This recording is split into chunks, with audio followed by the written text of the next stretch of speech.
ces 2 derniers jours, mais particulièrement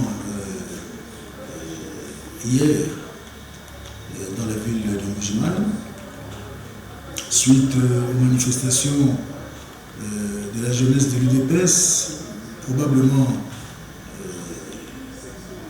infiltrés par tout simplement des voyous qui profitent de ce genre de situation pour commettre leur basse besogne.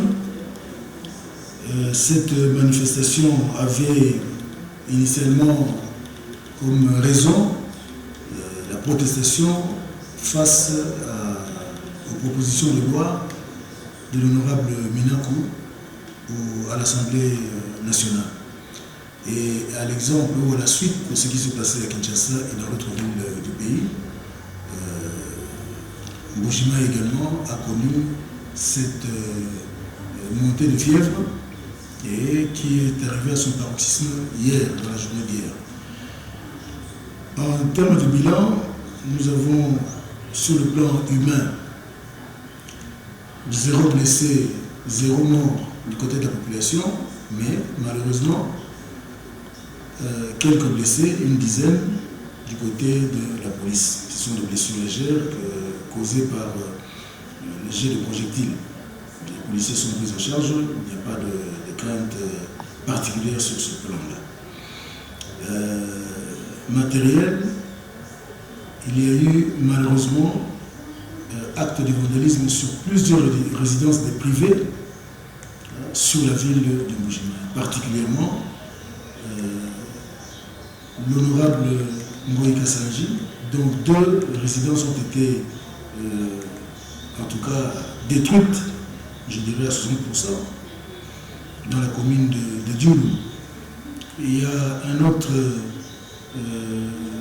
citoyen, un ancien intendant de l'ancien gouverneur Ngoï Kassanji, dont la maison a également été visitée par des assaillants.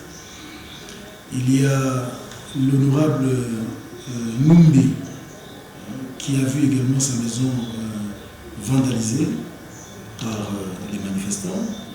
Je crois 2 ou 3 personnes qui ont également été victimes de vandalisme de la part des manifestants.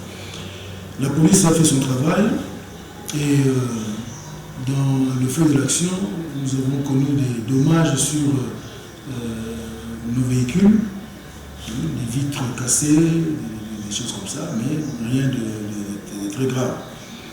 Et voilà, sur le plan du bilan de ce qui s'est passé hier. Donc nous retenons que sur le plan, disons, de dégâts humains, côté population, il n'y a rien eu. Et pour cela, je m'en félicite et je félicite les agents qui ont travaillé avec professionnalisme.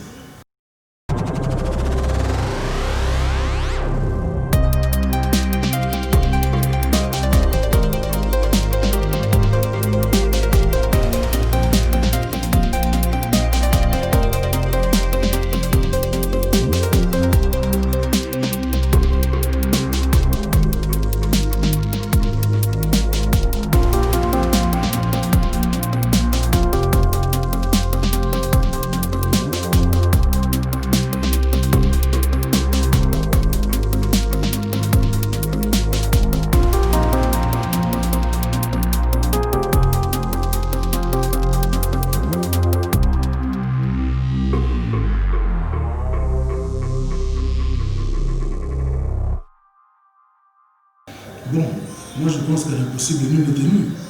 On n'est pas en mesure, comme j'ai toujours dit, de placer des policiers devant la maison de chaque citoyen. Ça n'existe nulle part au monde, ce n'est pas possible. Et nous sommes à l'écoute, nous avons des réseaux qui nous informent et nous exhortons la population de nous appeler aussitôt qu'il y a un problème et nous faisons de notre mieux pour arriver le plus tôt possible pour raccourcir le temps, n'est-ce pas, le délai d'intervention et le temps où les citoyens sont en détresse. Nous faisons un effort. Vous avez parlé vous-même des difficultés que nous avons en termes de mobilité, en termes de moyens, mais bon, nous ne pouvons pas faire, disons, disons, nous baser ou nous focaliser sur ça. Nous faisons abstraction de nos difficultés pour essayer de faire pour le mieux notre travail. Voilà. Alors, y a-t-il des interpellations au niveau de manifestants? Absolument, nous avons 16 personnes qui ont été arrêtées hier pendant les échauffourées et ils sont soupçonnés d'avoir pillé des résidences privées et donc ceux-là sont sous audition auprès de nos services. Alors, il y a certaines questions d'erreur qui reviennent toujours. Il y a incompréhension, si vous permettez le terme, entre la police de sécurité routière et les chauffeurs taxi. Qu'est-ce qui ne va pas au juste? Mais cela relève tout simplement de l'indiscipline publique, hein, des citoyens qui sont réfractaires au règlement, à la loi. Hein. Vous voyez que depuis un certain moment, nous avons instauré le système de roadblock, non pas pour arrêter les récalcitrants, mais pour faire respecter les mesures barrières. J'avais demandé que lorsque un motard, taxi-moto, ne respecte pas l'exigence de ne transporter qu'une personne, qu'on fasse descendre la personne en plus, en trop, et qu'on laisse partir le motard. Et à ce niveau-là, c'est vrai que certains agents de la police de circulation routière veulent aller au-delà, c'est-à-dire saisir la moto, faire payer des amendes, ce qui rentre dans le cadre de leur prérogatives. Mais pour des raisons pédagogiques, pour des raisons d'accalmie, en cette période, nous n'avons pas besoin de ça. Nous avons demandé qu'on fasse tout simplement descendre la personne en trop. Et lorsque les policiers veulent aller au-delà, c'est-à-dire saisir la moto ou, je ne sais pas moi, arrêter le motard, c'est là où ça pose des problèmes. Mais je pense que la population doit aussi, quelque part, se soumettre à la loi, se soumettre au règlement. Hein, si nous ne sommes pas en mesure de le faire, nous ne pouvons pas prétendre à un état de droit. Un état de droit, ce n'est pas seulement des droits, mais c'est aussi des obligations. Nous faisons ça pas pour notre bien, pas pour embêter les paisibles citoyens. Nous le faisons pour protéger la population. Donc il faut que tout le monde le comprenne comme ça. Et si tout le monde comprend que c'est pour le bien de la société, de la communauté, je crois que les choses iraient mieux. Voilà.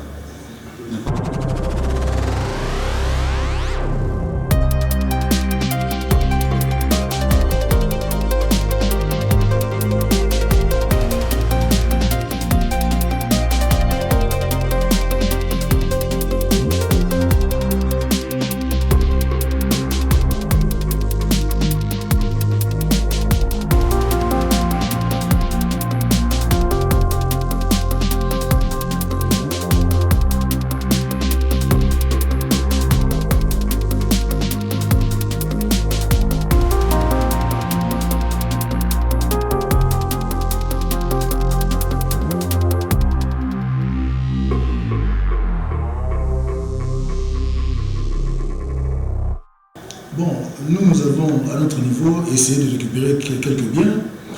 Déjà, sur le terrain, nous avons récupéré quelques biens. Je dis bien quelques biens parce que souvent, nous avons été appelés pendant que l'affaire était déjà presque close. Mais nous avons quand même récupéré quelques biens et même après que la situation se soit calmée, il y a des personnes qui sont présentées ici qui ont indiqué des endroits où ils pensaient retrouver leurs effets. Et nous les avons accompagnés pour récupérer ces effets-là. Bon, quant à la destruction des maisons, nous sommes impuissants. Qu'est-ce que nous pouvons faire? Nous constatons cela et nous mettons la main sur des meneurs ou des instigateurs que nous avons pu trouver sur le terrain et ceux-là sont sous audition dans nos services. Voilà, je ne sais pas si au niveau de l'autorité provinciale, il y a des mesures ou des actions qui peuvent être menées en faveur des gens qui ont perdu injustement leurs biens. À mon niveau, je n'ai enregistré aucun cas de blessés dans la population. Les blessés étaient plutôt des policiers.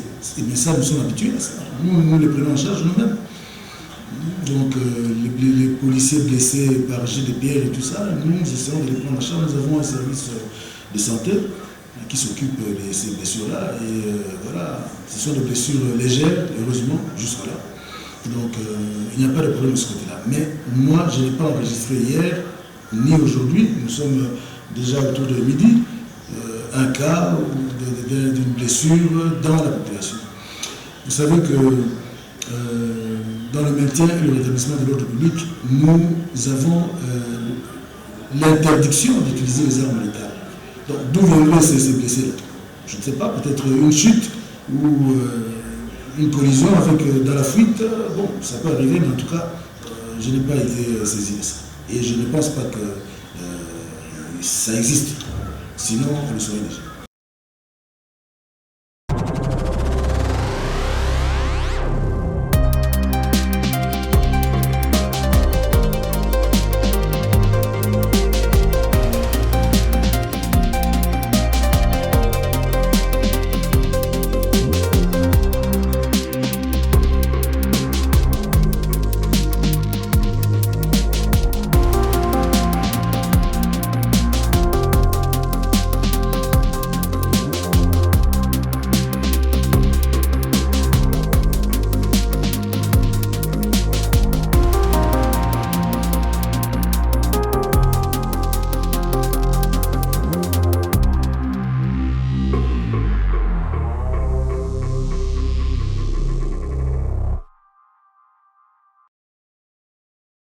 Mais le message est toujours le même. Hein. Nous devons apprendre à respecter le bien public et le bien privé. Hein. Nous avons toujours dit que nous sommes dans un État que nous voulons démocratique. Et nous sommes, disons, soumis à la Constitution. Et la Constitution dit que les citoyens sont libres de manifester, n'est-ce pas, contre ou pour une loi, une situation, revendiquer leurs droits, tout ça est démocratique. Mais il y a une procédure légale pour manifester, pour revendiquer.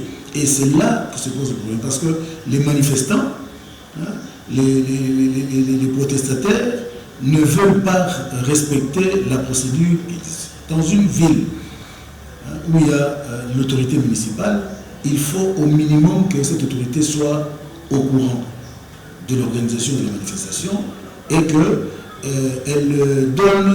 entérine en fait, pas autorisée, mais qu'elle donne son avis favorable par rapport à la situation. Vous pouvez projeter de manifester à une date où il y a un autre événement. Vous pouvez projeter de manifester sur une voie où il y a des problèmes, ou des travaux. Donc, c'est à l'autorité municipale de vous dire non, nous sommes d'accord, nous sommes au courant, mais là, il y a un problème. Sur cette voie, il y a un problème. À telle date, il y a un problème. Donc, changer, ou voilà, donc, une sorte d'harmonisation pour que les choses se passent normalement. Il faut aussi que la police encadre cette manifestation-là. Il faut qu'elle soit prévenue. Donc, tout ça, il y a un minimum d'organisation, mais à laquelle souvent les manifestants ne veulent pas, disons, se soumettre. Et c'est ça qui pose problème. Et puis, vous manifestez, soi-disant pour protester contre des mesures qui sont prises ou des propositions de loi, tout ça est bien. Mais qu'est-ce que la destruction des résidences privées vient faire là-dedans? Qu'est-ce que le piège vient faire là-dedans? Donc, nous comprenons que parmi ces manifestants, il y a des personnes qui sont animées d'autres visées que celles des véritables manifestants.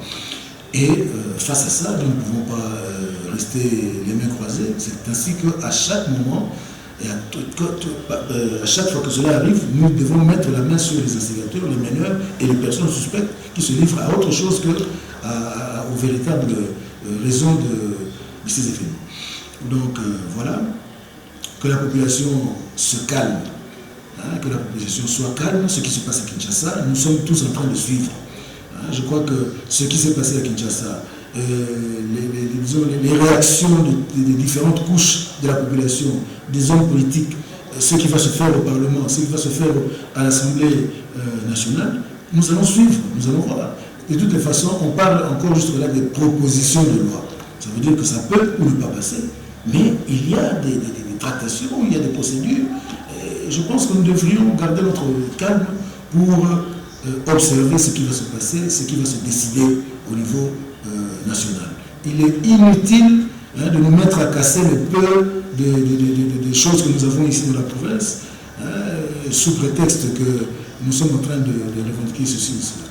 Je me demande quand est-ce que nous allons commencer la reconstruction de la province. La province de Kasaï-Oriental est en retard. Et cela n'est pas un secret, ce n'est un secret pour personne. Il faut regarder les informations. Dans toutes les provinces aujourd'hui, lorsque vous regardez, vous voyez qu'il y a construction des infrastructures. Il y a implantation des investisseurs, et ainsi de suite. Mais ici, il n'y a encore rien. Doit-on continuer à chaque manifestation à casser, à détruire? Où allons-nous? Il y a des responsables au niveau de Kinshasa, au parti, à l'Assemblée, au gouvernement, qui sont en train de traiter de cette question pour que la paix, le calme revienne, pas seulement ici, mais partout.